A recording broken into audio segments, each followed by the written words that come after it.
OK. Bonjour et merci de vous être rejoints à nous aujourd'hui.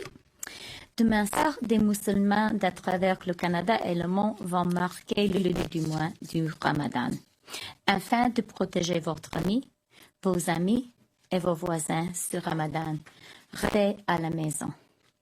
Il est essentiel que nous ne jouons pas nos efforts collectifs. Réunissez-vous plutôt virtuellement pour le repas de l'iftar. Il y a aussi plusieurs organismes canadiens, tels que Fast in the Six, qui travaillent fort pour rassembler une collectivité virtuelle ce Ramadan. Tomorrow evening, Muslims in Canada and around the world will mark the beginning of the month of Ramadan. This Ramadan, in order to protect your family, your friends, and your neighbors, please stay. We must not squander our country's collective hard work. This does not mean you have to celebrate Ramadan alone. Virtual iftar gatherings can still take place, and many Canadian groups, such as Fast in the City, are working to bring together a virtual community this Ramadan. So, today, we will hear from Canada's Chief Public Health Officer, Dr. Theresa Tam. By video link, the Minister of Employment, Workforce Development and Disability Inclusion, Carl Tro, is joining us. We have the Associate Minister of Finance, Mona Fortier. Also by video link, the Minister of Diversity and Inclusion and Youth, Bartosz Jager, is joining us, et le Président du Conseil du Trésor, Jean-Yves Duclos. And to answer your questions, Dr. Howard Njoo. So, Dr. Tam, please. Hello and bonjour à toutes et à tous. I'll start as usual with the latest numbers on COVID-19 in Canada. There are now 38,422 confirmed cases, including 1,834 deaths. We have over 576,000 people to date, with about 6.5% testing positive. We continue to make progress in slowing the spread of COVID-19 and seeing some bumps in the road that reminds us we can't let down guard. We've got to act quickly with this virus to address weakness before the virus jumps ahead of us again. The first lesson we learned was seeing how one or two cases in a long-term care setting could quickly accelerate into larger outbreaks with devastating consequences. But this was just the start of what has grown into a bigger problem and a driving force behind the epidemiology of COVID-19 in Canada's most hard-hit provinces. Les facteurs de risque dans ce type d'établissement ne sont pas nommés nouveaux. En réalité, le risque d'épidémie est présent dans les espaces clos à forte population où se trouvent des zones communes et où il est impossible de maintenir une distance physique optimale. Si nous voulons endiguer l'épidémie de COVID-19, nous devons contenir la propagation et étouffer les braises brûlantes qui peuvent conduire à de nouvelles chaînes de transmission. Pour prévenir des exclusions semblables dans les refuges et autres lieux de vie surpeuplés, nous devons renforcer les lieux de protection et corriger les vulnérabilités. The risk factors in this type of setting aren't new. The fact is that in closed spaces with large populations, that common areas and can't maintain optimal physical distancing at risk for outbreaks. If we are to control the COVID-19 epidemic, we must contain spread and stamp out the burning embers that can lead to new chains of transmission. To prevent similar outbreaks in shelters and other crowded living conditions, we've got to build up protections and address vulnerabilities. To switch gears, I would like to take a moment to recognize National Volunteer Week and express my thanks to the countless Canadians who are giving up their time to help during these difficult times. Whether you are reaching out by getting groceries or medicines for our elders, putting together hygiene kits for people experiencing homelessness, finding new ways to keep vulnerable populations involved in programming or providing care packages and support to essential workers on the road and on the front lines, your support and kindness matter. providing needed care to sustain our spirits and shared humanity. Thank you. Thank you, Dr. Tam. And we will hear from the Minister of Employment, Workforce Development, and Disability Inclusion, Carla Qualtrough. Carla, please. Thank you. Hello, bonjour. Our government continues to take unprecedented action to support all Canadians affected by COVID-19. Les jeunes Canadiens sont confrontés à une série de défis importants en cette période difficile, que ce soit l'interruption des études, la réduction des possibilités de travail ou la perturbation des programmes de stage d'études de coop. Avec la série de mesures que nous annonçons aujourd'hui, nous passons à l'action. Many Canada's post-secondary students are worried about how they will be able to afford tuition, food, and rent if they can't find summer work.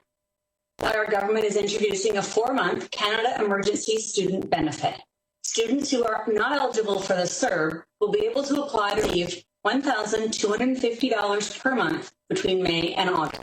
Students with permanent disabilities and students with dependents could receive an additional $500 per month.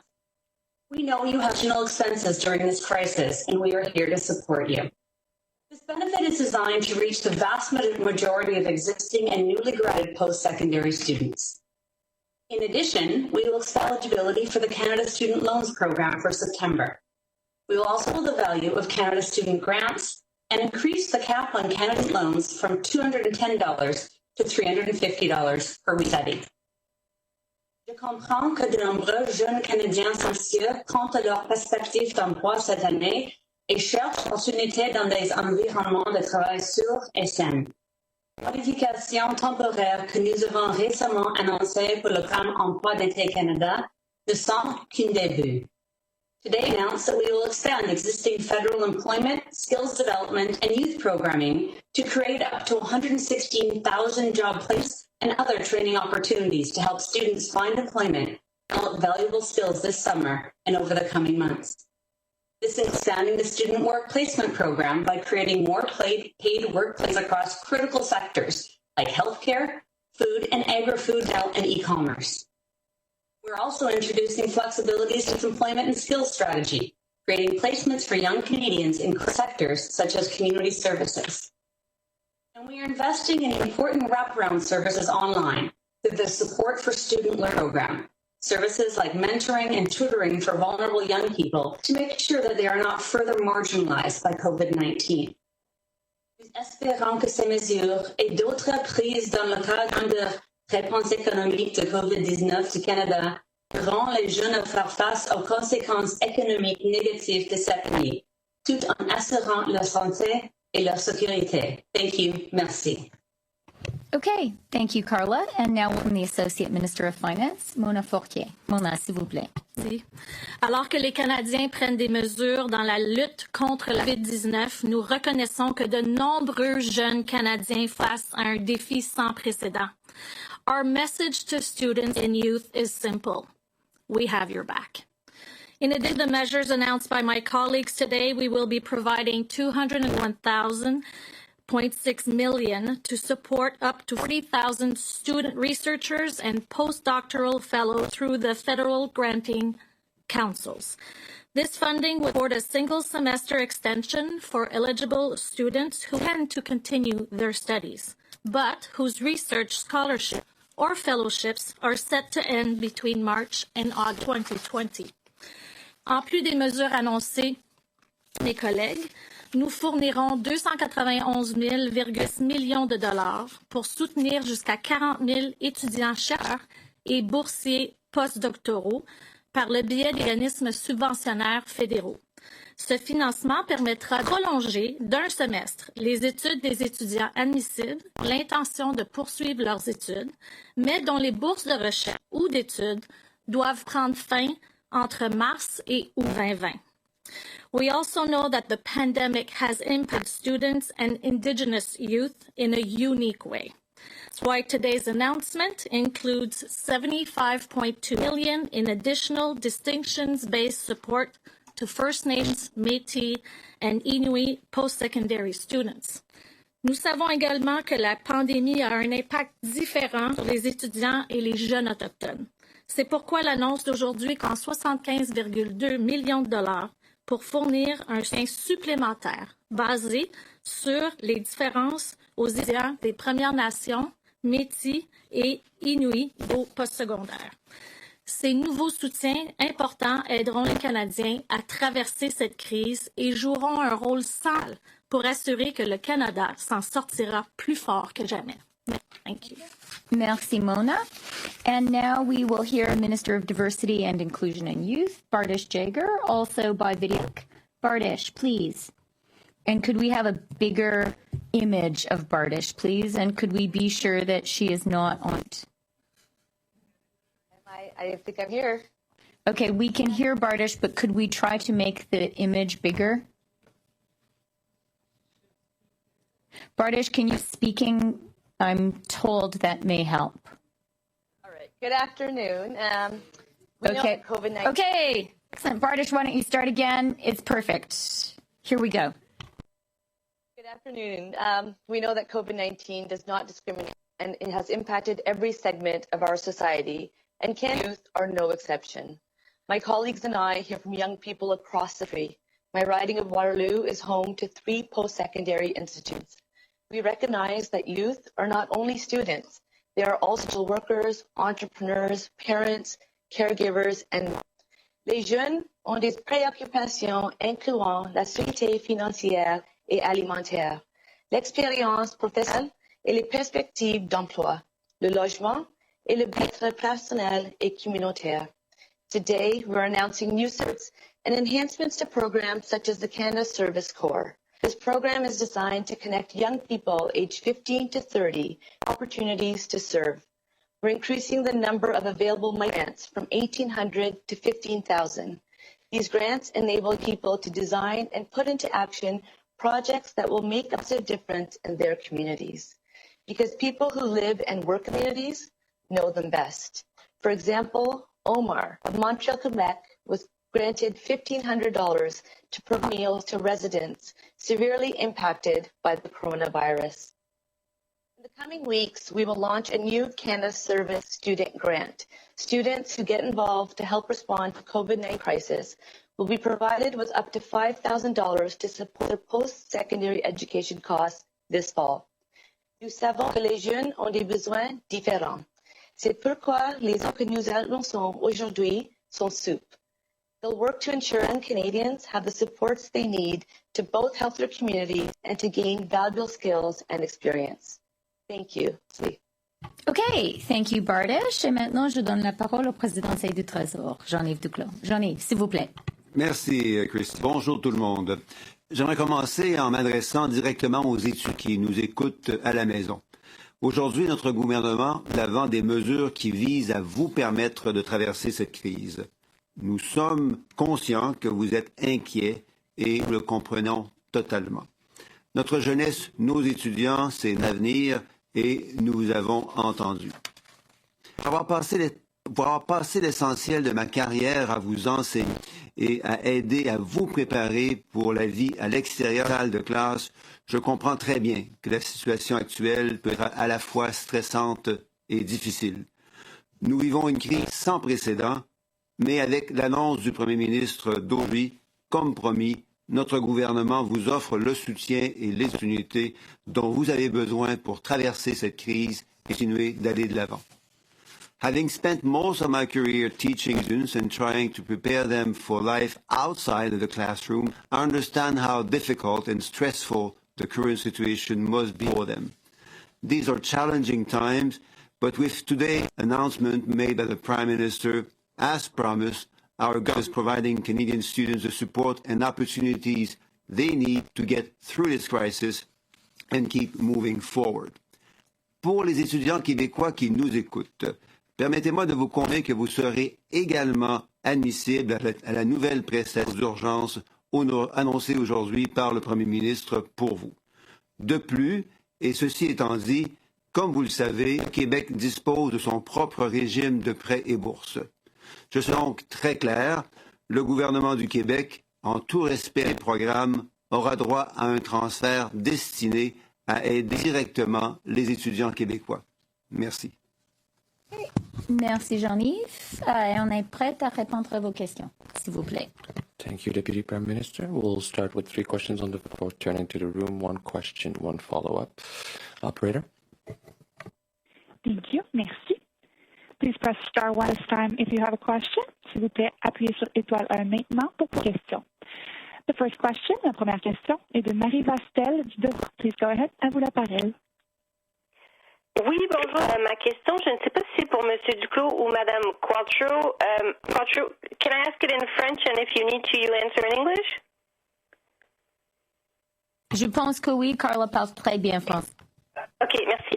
Donc, sur les mesures annoncées aujourd'hui pour les étudiants, vous indiquez que la prestation pour étudiants va s'appliquer à ceux qui commenceraient leurs études en septembre.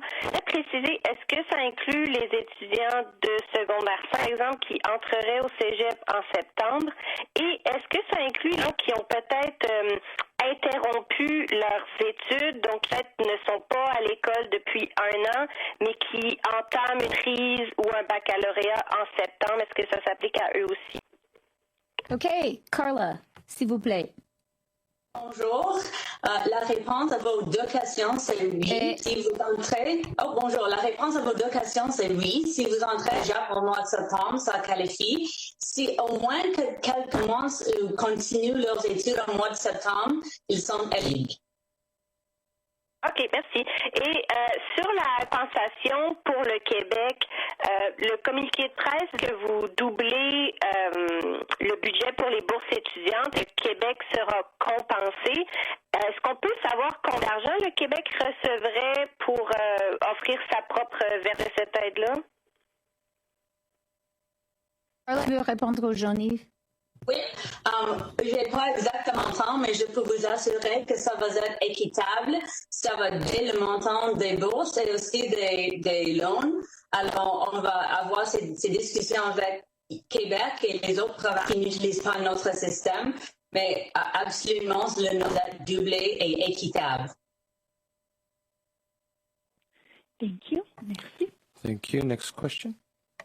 The next question, la prochaine question, est de Raymond Fillon de TVA. Please, à vous la parole. Oui, bonjour. Le syndicat des douanes a compté d'aujourd'hui, les migrants irréguliers peuvent passer par les postes frontières comme l'ACOL. La question a été posée au premier ministre tout à l'heure. Il n'avait pas l'information. Alors, je pose la question peut-être à Mme Freeland ou M. Duclos. Exact. Et si oui, pourquoi ce changement? Je peux donner les informations que j'ai. Et c'est que on a réglé, on a renouvelé l'accord qu'on a avec les États-Unis pour encore 30 jours, l'accord sur la frontière. Cet accord nous donne une restriction à tous les voyageurs qui font des voyages qui ne sont pas essentiels à cause de COVID-19, à cause de la réalité qu'au Canada et aux États-Unis, on a pris la bonne décision que reste à la maison. C'est la manière dans laquelle on peut garder la santé et les vies de nos citoyens. Cet accord, comme vous savez, inclut un accord entre le Canada et les États-Unis que le Canada peut rédiger vers les États-Unis les demandeurs d'asile. Je veux vous assurer que on faire cet accord avec les États-Unis, le Canada continuera à suivre toutes ses obligations internationales. Raymond, ensuite. Mais vous avez les migrants seraient redirigés vers les États-Unis parce que ce ne sont pas des voyageurs essentiels. Est-ce que vous les refoulez à nouveau vers les États-Unis ou ils sont accueillis au Canada maintenant? Je ne comprends pas tout à fait réponse. Est-ce que ça a changé, oui ou non? Non. La position du Canada et les actions du Canada n'ont changé. Et je veux aussi être très clair que le Canada prend au sérieux nos engagements internationaux concernant le traitement des réfugiés, incluant nos engagements concernant le refoulement. Et je peux vous assurer tous les Canadiens que cet accord que nous avons avec les États-Unis concernant le fait qu'on dirige les demandeurs d'asile ne nous mettent pas en conflit avec l'obligation de ne pas avoir le refoulement. Oui, c'est ça. Merci, Madame la Vice-Première ministre. Prochaine question au téléphone. Thank you. The next question, la prochaine question, est de Lima Dib de la Presse. Please go ahead. À vous la parole. Oui, bonjour. D'abord, une question de précision à propos de l'aide aux étudiants. Est-ce que cette aide va être accessible aux étudiants canadiens qui sont à l'étranger ou seulement ceux qui sont au Canada? Et pourquoi vous avez décidé 1 050 $? Comment vous avez fait pour choisir ce montant-là que les 2 000 qui sont offerts aux travailleurs qui sont des étudiants? Je pense que c'est une question pour Carla. Carla, oui, veut répondre? Absolument. Alors, pour les étudiants doivent être ici et étudier au Canada en mois de septembre. C'est pas pour les Canadiens qui étudient d'ailleurs. Aussi, le montant de 250, c'est à cause des autres services et les autres choses. Les étudiants ont accès pendant l'été, pendant le Canada Student Loan and Canada Student Grant. Excuse-moi français. Non, c'était très bien votre phrase, Mme Concho. Okay, mon autre question, c'est à propos de tout à fait autre chose. Les prisons.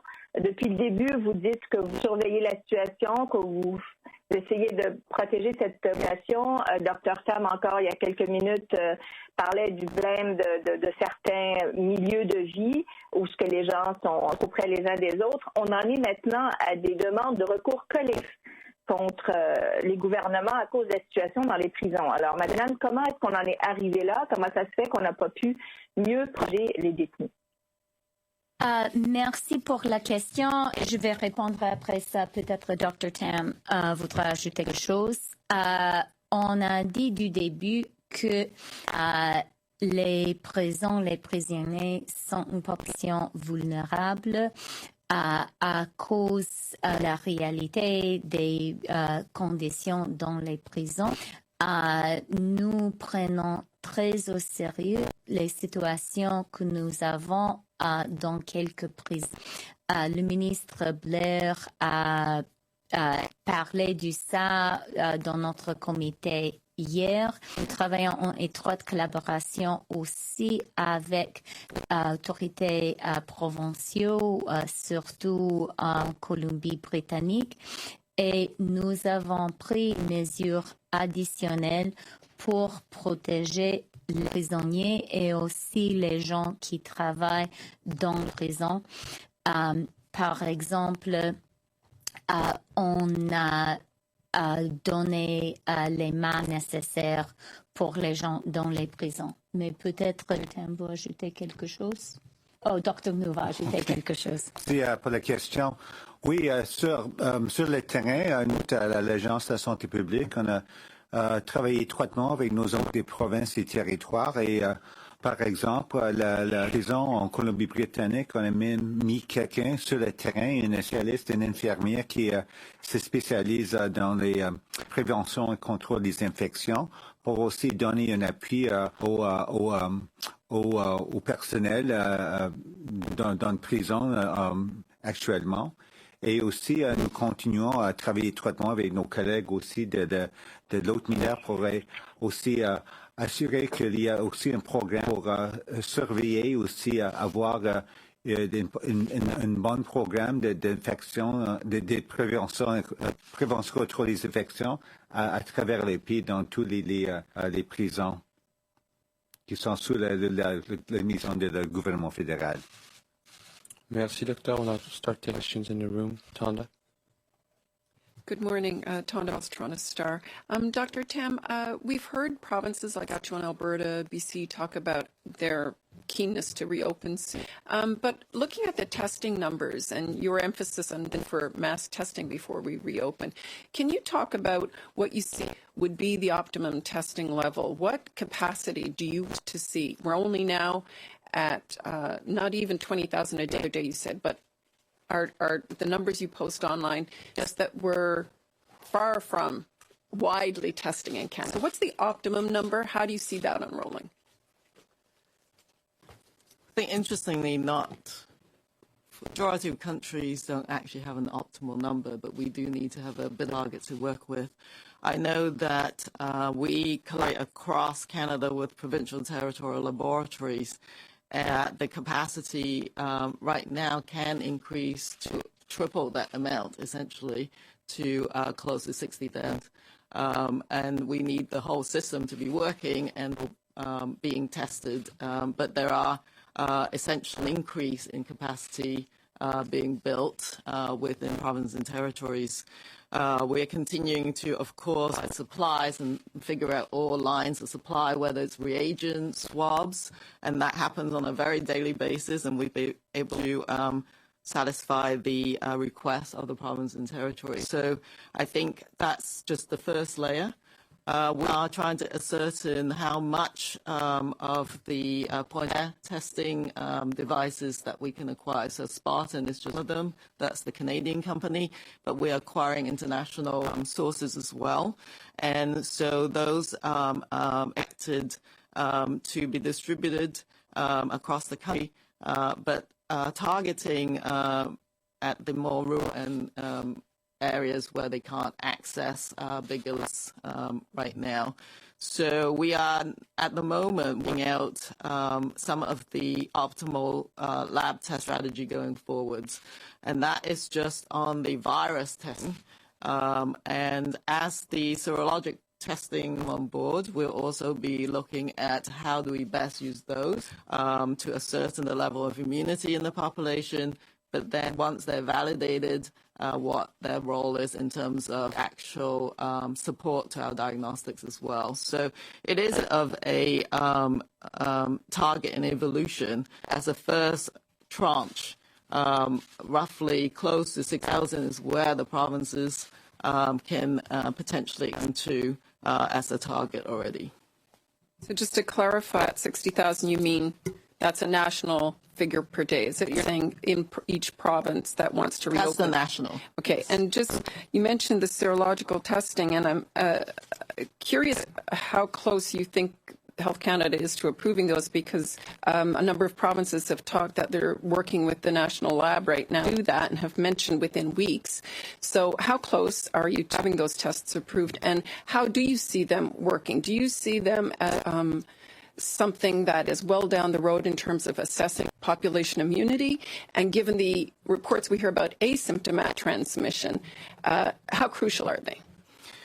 As the first application of serologic testing is to detect across Canada what population had in fact been exposed to this virus, because we do know that lab confirmed cases now of the people who have presented or who have been tested is the tip of the iceberg. So serologic testing offers opportunity to get a handle on what the level of immunity may be in Canada. So that's definitely one of the key objectives. I think our lab is working really hard at validating the serologic tests that are being presented. I think internationally are aware that some of them actually don't work, so we want to make sure the ones that we have actually are effective and can detect the antibody response in the population. It's quite an interesting process because we collect, of course, plasma or serum from actual cases and then validate it against people who don't have it as a negative control. Those are just some of the studies going on right now, but we expect to be imminent in terms of the completion, at least some of those diagnostics are offering. On top of things that can roll out, our National Microbiome Lab, of course, as a reference laboratory, is paying the confirmatory testing for serologic tests as well. Thank you, Doctor. Kevin? This question's for Dr. Tam, sort of following up on that, with pretty much saying today that there's a goal to reopen Ontario's economy around the May long weekend. With all of the modeling data, knowledge about our capacity for testing, other figures that you're looking at right now, Dr. Tam, is it perhaps premature to be putting dates on when the economy can reopen?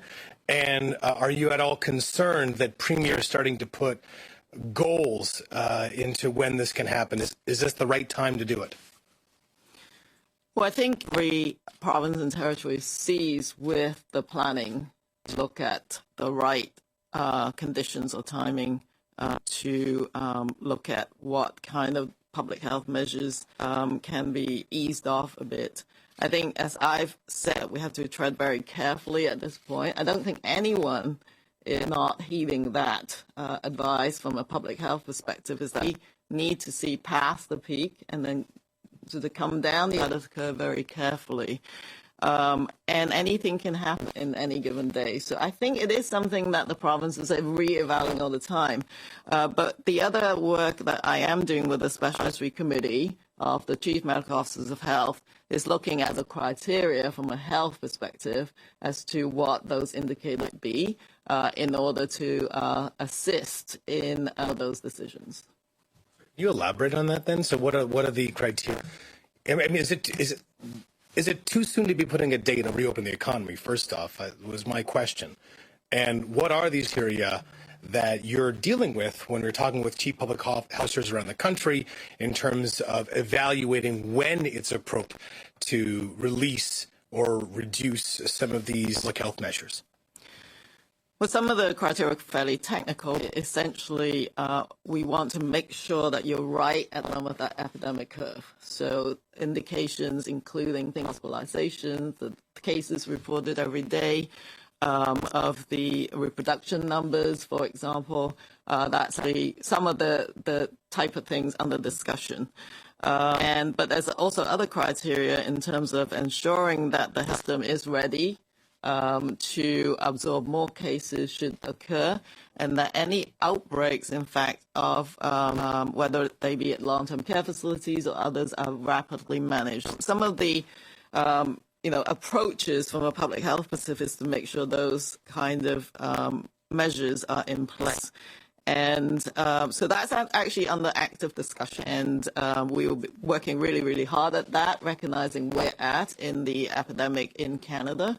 But do not let go of what we're doing now. That's I think, the most important message. As I've always said, that there's a different kinds of epidemic across the country. So the timing of some of the measures changes in the what happens. There may be some variations in that, but we wanted to get a national approach in some of the public health criteria. So that's what we're working on. Thank you, Dr. Mike. Good evening or morning. Today there's thousands of Canadians in India right now are kind of trapped there, and we were wondering if there's any plans. There's plans to have these agents from Armatrak come and get them. How long are we on that? We are very aware of the problems being faced by Canadians in India. Speaking as a constituent MP, and there are two other MPs sitting here with me, two on video link. One of the things that constituents MPs are in very close touch with is the personal situation of Canadians, and that's a really good thing. And we are working hard to bring those Canadians back. I will be candid with you, Mike, and with Canadians. This is complicated and challenging because of the restrictions which are in place in India around the coronavirus. And I do also want to be quite clear that those Canadians coming back, that is the end of the story. Anyone who comes into Canada is subject to mandatory quarantine orders. It's very important, no matter how delighted and relieved people are to be coming home after having been in a difficult situation, it is essential that they quarantine as soon as they get here, and we're very focused on that too. Okay, and there was members of the BC's Canadian community who were trying to arrange flights, and that was shut down. And we're wondering if it was on the Canadians' end or they had to try to get some flights out of there. Was that down on the Canadians' end, somewhere in India, or do we have any more details on that? It is a delicate and complicated situation. So I'm not going to go into the details apart from particular because our objective needs to be not to do anything that would compromise the ability to get people home.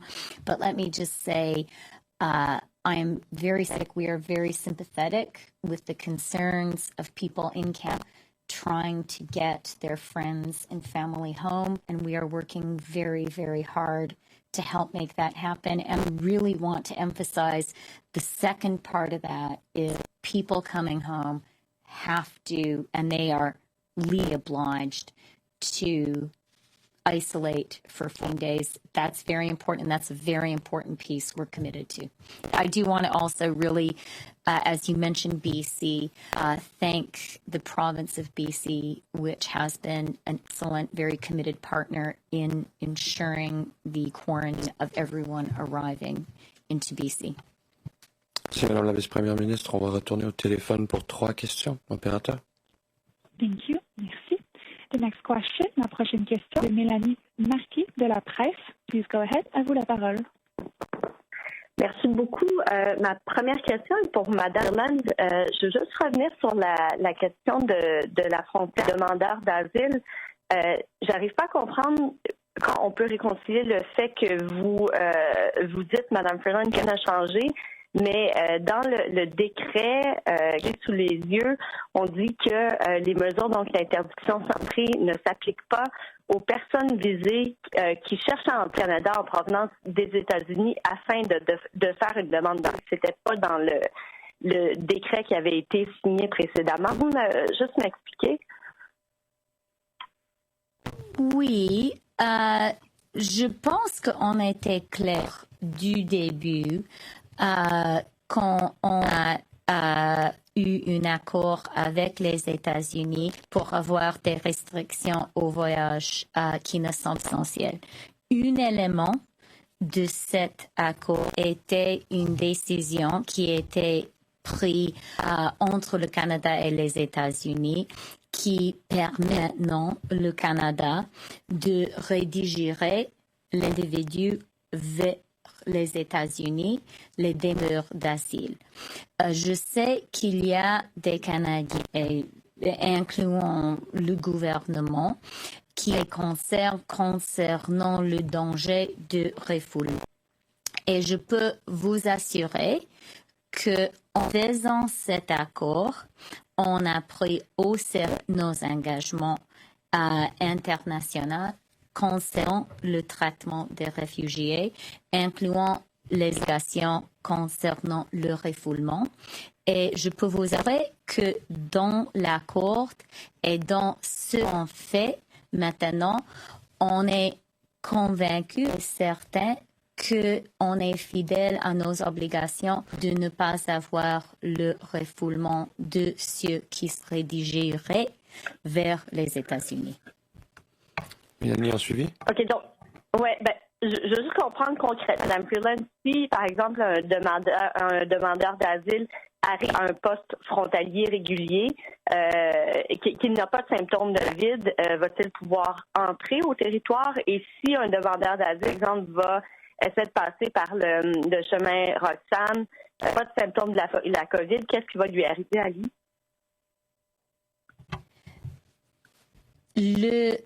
L'accord qu'on a avec les États-Unis est une restriction dans tous les voyages non essentiels. Il y a beaucoup de gens qui ont le droit de voyager des États-Unis au Canada et du Canada aux États-Unis dans un temps normal qui aujourd'hui ne sont pas permis à entrer au Canada. L'élément nouveau, l'élément différent concernant les demandeurs d'asile irréguliers, c'est que maintenant, les demandeurs d'asile irréguliers qui essaient d'entrer, par exemple, sur le chemin de Roxham, sont redirigés vers les États-Unis. Mais l'élément que je veux souligner, c'est que on le fait dans une manière qui nous donne une assurance que le refoulement de ces réfugiés ne aura lieu. Merci. Thank you, Deputy Prime Minister. We'll turn back to the next question on the phone. Thank you. The next question, prochaine question, is from Jamie Pashagamska from APTN News. Go ahead. La parole est à vous. Hi, thank you. My first question is concerning modeling. Canada, in a couple of weeks now since they revealed modeling data for Canada, but is the government refusing to release modeling numbers for Indigenous communities?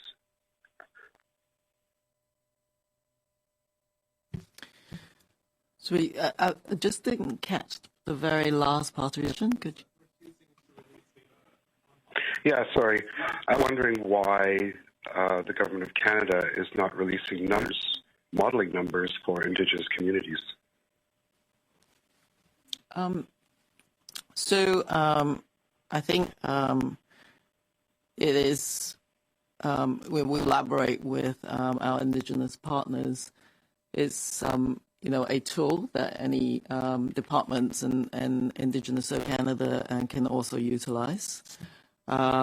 I think just to re-emphasize that modeling is a planning tool, so as long as it is useful for their planning purposes, they can be applied. But they have a very unique situation, and I think that has been in full consultation with communities or individual Indigenous First Nations in your Métis organizations as well. But it is just a tool for any sort of planning or preparedness purposes. Jamie, follow up? Yes, thank you. As my follow-up, I'd just like some clarification to the $75 million, for Indigenous students. Now, is it the $9 billion that's earmarked for each of the categories? You said there was money for summer jobs, there was money for to extend scholarships and such. On top of that, or is this part of it? Okay, Carla, I think for you. Could you start again, Carla? We didn't maybe unmute yourself. I did. Sorry about that. Yes, it is the broader $8.8 billion package that we announced today, including youth programming, Canada student loans, the new benefit, of course, the service grants that my colleague talked about. So it's part of the bigger package, yes. Thank you, Minister. Thank you. Our next question on the phone, please. Thank you. The next question, notre question, est de Micheline Laflamme de Radio-Canada. Please go ahead. À vous la parole. Merci beaucoup. Madame Freeland, je voudrais revenir sur la question des demandeurs d'aide à la frontière parce que ce matin, le syndicat des employés disait que les changements ils sont survenus depuis hier et qu'on a même loué l'hôtel Saint-Bernard de la Colle pour que ces demandeurs d'aide qui arrivent à la frontière puissent passer 14 jours quarantaine avant qu'on commence à traiter le dossier. Alors, est-ce que c'est complètement faux ou est-ce que ces mesures-là avaient été prises au cas où l'or n'aurait pas été reconduit avec les États-Unis? Merci encore pour la question. Ce que je peux dire, c'est que notre accord avec les États-Unis n'a pas changé. Quand on a renouvelé l'accord pour encore 30 jours, c'est exactement la même chose qu'on a fait en mars. Et concernant ce que le syndicat dit,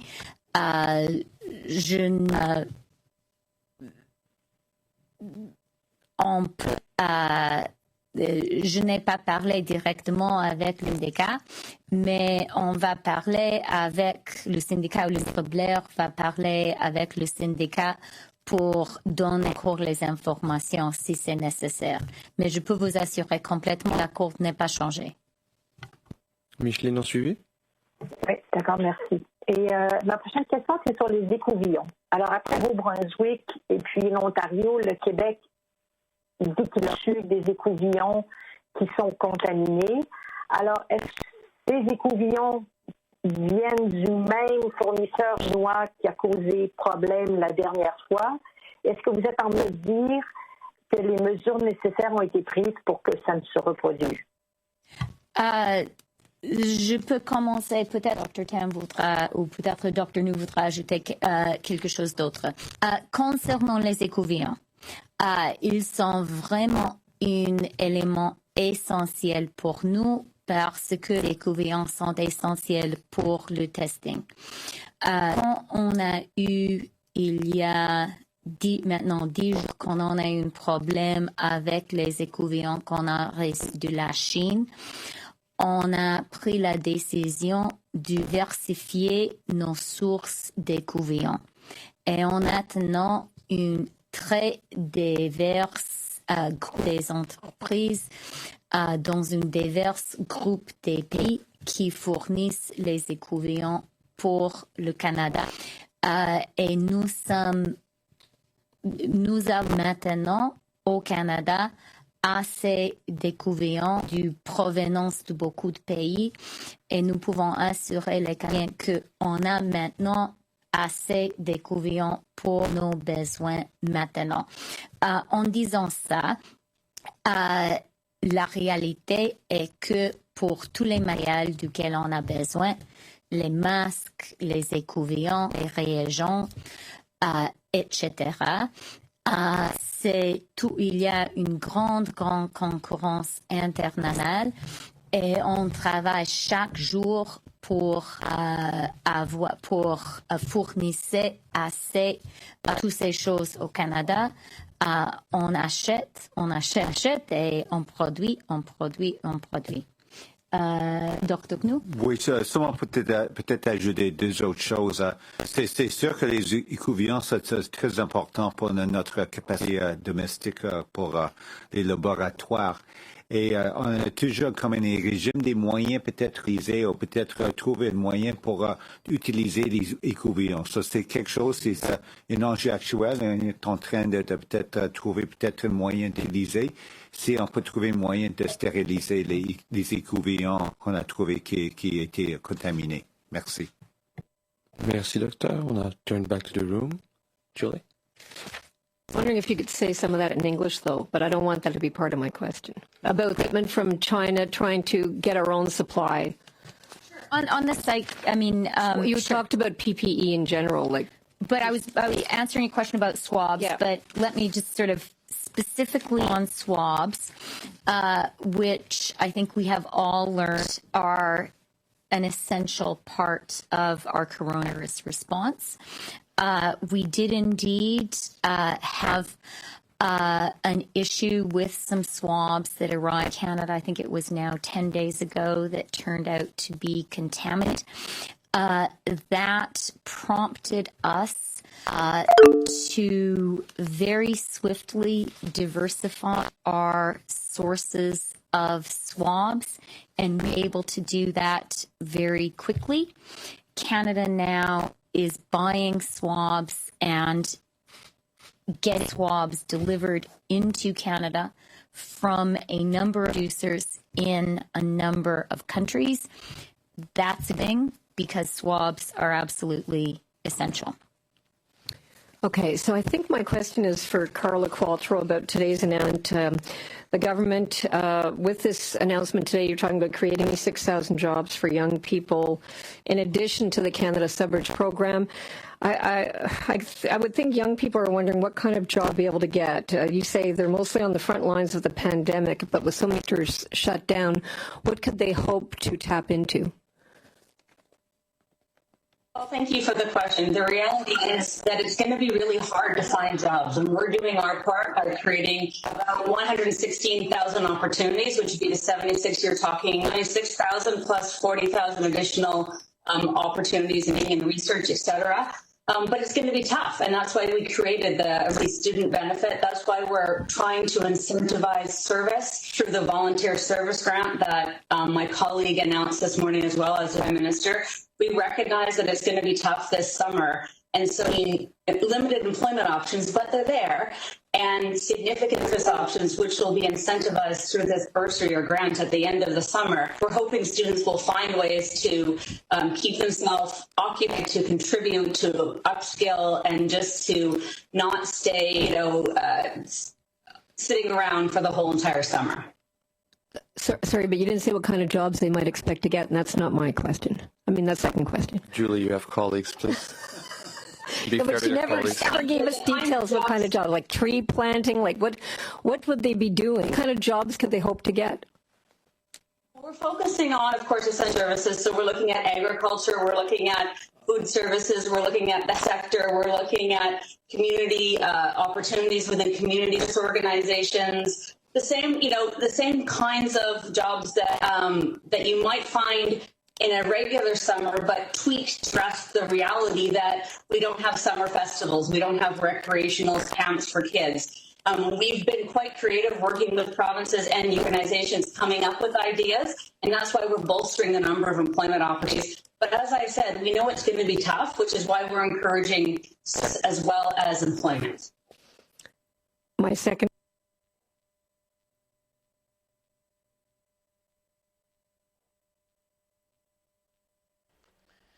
Okay, thank you for joining us here on this particular press conference with the Health Ministry. And we will talk to everyone later on. Thank you for listening to Connections Media.